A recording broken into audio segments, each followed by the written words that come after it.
የጦር ሰራዊት ወታደር አቋቁማ አሸባሪው አይኤስን የገጠመችው ብቸኛዋ የኢራቅ ኦርቶዶክስ ቤተክርስቲያን ታሪክ የህልውና አደጋ ይዞ የመጣው አይኤስ ቤተክርስቲያኒቱ ልጆቿን ከጥቃትና ግድያ ለመከላከልና ጉዳዩንም ለማስቆም ሁሌ ከማልቀስ ሮሮና ብሶት ከማሰማት ይልቅ የመፍትሄ አካል ይሆናል እያለችውን ራስን በራስ ለመከላከል ልጆቿን አሰልጥናና አስታጥቃ የመጣውን አደጋ ለመቀልበስ ቤተክርስቲያኒቱ በኢራቅ ምድር በዝግጅት ላይ ትገኛለች።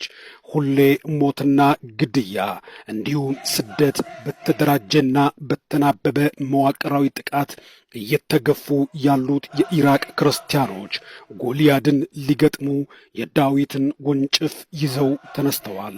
ሰላም የቻናላችን ቤተሰቦች፣ ዛሬ በዚህ ጉዳይ መረጃ አቀርብላችኋለሁ። ቻናላችንን ሰብስክራይብ እና ላይክ እንዲሁም ሼር በማድረግ እስከ ዝግጅቱ ፍጻሜ ድረስ አብራችሁን እንድትቆዩ እጋብዛችኋለሁ። ሙልጌታ ስዩም ነኝ።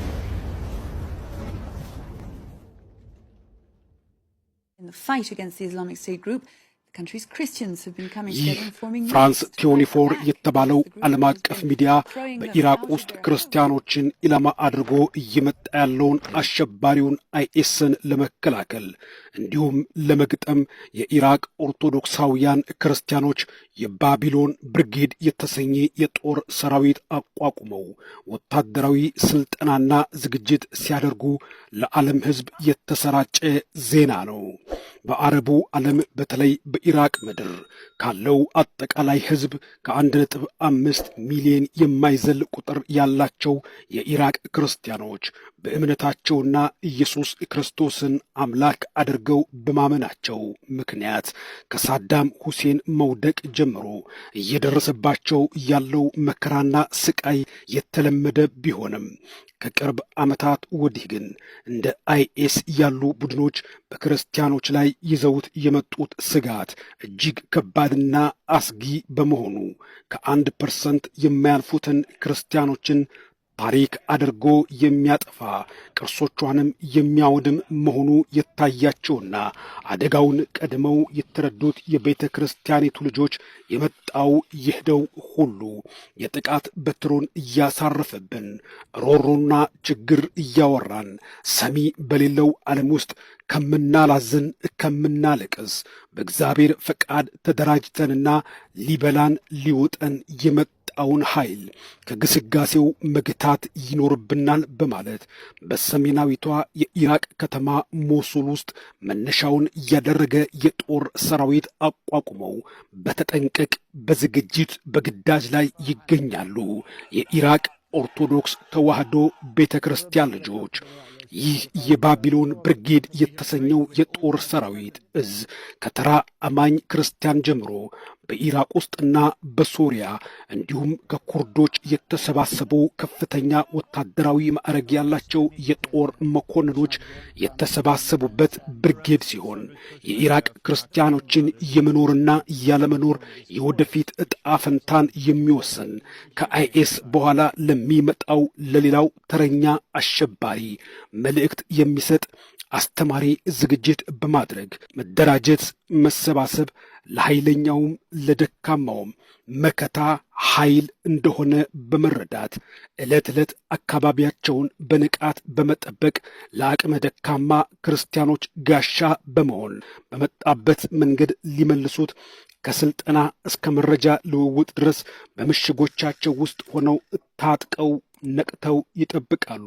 የኢራቅ ኦርቶዶክስ ክርስቲያን ወታደሮች ትንሽ ናቸው፣ ቁጥራቸው ደግሞ አናሳ ነው ብሎ የናቃቸው በዓይኑም አይቶ መዝኖ የጣላቸው አሁን ካልተደራጀው አብዛኛው የኢራቅ ሕዝብ በላይ አይኤስ መጣ ብሎ በድንጋጤ በርግጎ ከተበተነው አብዛኛው የሀገሬው ሰው ቁጥር በላይ የተደራጁት የተዘጋጁት የተናበቡት ጥቂቶቹ ክርስቲያኖች ቀድመው በመደራጀታቸው በአብዛኛው የኢራቅ ሕዝብ ላይ የመዋቅርም የስነ ልቦናም የዝግጅትም ብልጫና የመፈራት ግርማ ሞገስ ተላብሰዋል። የኢራቅ ኦርቶዶክስ ክርስቲያኖች አሁን በኢራቃውያን ክርስቲያኖች ዘንድ ሰርገኛ መጣ በርበሬ ቀንጥሱ አይነት የክረምትና የሰንበት አይነት ወከባና ሽሽት ውስጥ የሉም። መከራና ስቃይ መጣ ብለው በየሚዲያው ችግር በመተንተን ሐዘን እያወራ ፈቀቅ የማያደርግ የማይታይ የማይጨበጥ የማህበራዊ ሚዲያ ጋጋታና ዘመቻ ላይ የተጣደ እርስ በርሱ እየተወነጃጀለ የተወቃቀሰ የቤተ ክርስቲያኒቱ ተቋም መሪ አመራር መምህር የለም። ለመጣባቸው የህልውና አደጋ የቤተ ክርስቲያንን አገልግሎት ለሚገታ ከባድ ችግር መፍትሄውን አስቀምጠው ወደ ሥራ ልጆቻቸውን አስተባብሮ በማስገባት ትግል ጀመሩ እንጂ የኢራቅ ጥቂቶቹ ዓይን የማይሞሉት አናሳዎቹ ክርስቲያኖች ወታደራዊ ስልጠና ወስደው ከነሙሉ ትጥቃቸው ወደ ማንም ደጅ ወደ የትም ቦታ ለጥቃትና ለብቀላ አልተንቀሳቀሱም። አባቶቻቸው እያወራረሱ ያቆዩላቸውን ቤተ ክርስቲያን ሊያጠቃ በመከራና በብዙ ተጋድሎ የተሰበከውን የወንጌል አገልግሎት በአሕዛብ ከንቱ ትምህርት ሊተካ ከበራቸው ከቀጥራቸው የሚመጣውን ለመመለስ ድጋሚ እንዳያስብ መቀጣጫ አድርገው ለማስተማር አካባቢያቸውን፣ ከተማቸውን፣ ቤተ ክርስቲያናቸውን ከቦታቸው ከደብራቸው ከቀጥራቸው ሆነው የኢራቅ ክርስቲያኖች ይጠብቃሉ።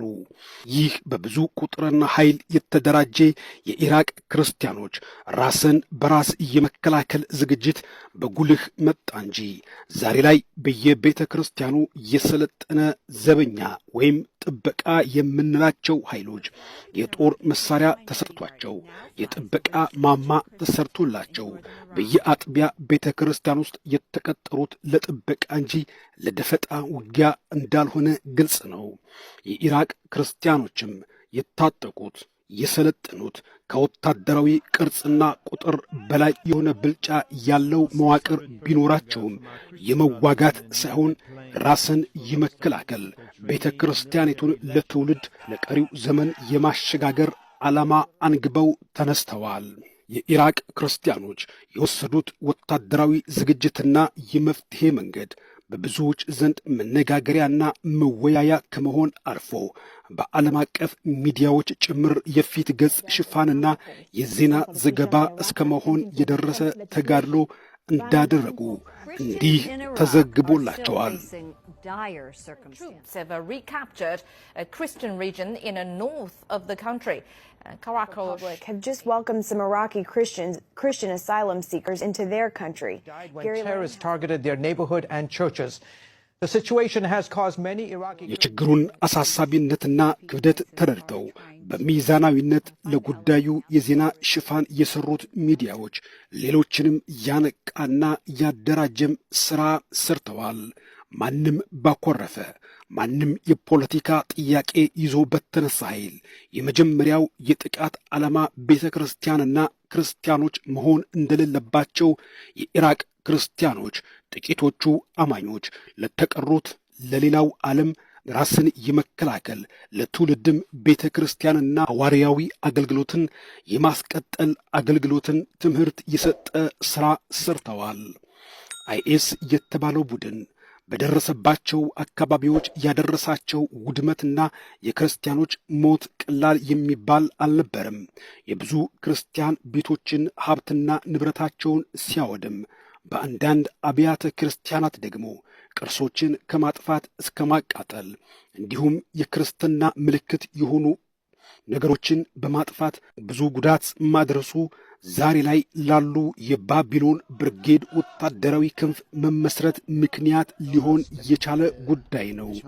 ቢሆንም ግን በእነዚህ የኢራቅ ክርስቲያን ወታደሮች ብርቱ ጥረትና ትግል ከጥፋቱ የሸሸው ወደ ኋላም ተጉዞ የያዛቸውን ከተማ ለቆ ያፈገፈገው አሸባሪው አይኤስ እየተበታተነ ሲወጣ በመደራጀታቸውና በጥንካሬያቸው የመጣባቸውን መከራ የቀለበሱት ክርስቲያኖች ወደ ከተሞቻቸው በመመለስ አብያተ ክርስቲያናቸው ውስጥ ገብተው በውድመቱ እያዘኑ ምስጋና፣ ጸሎት፣ መስዋዕት፣ የሻማ ማብራት ስነ ሥርዓት አቅርበዋል። የቤተ ክርስቲያናቸውን የጉልላቱን መስቀል አይኤስ እንዳወረደው አልቀረም።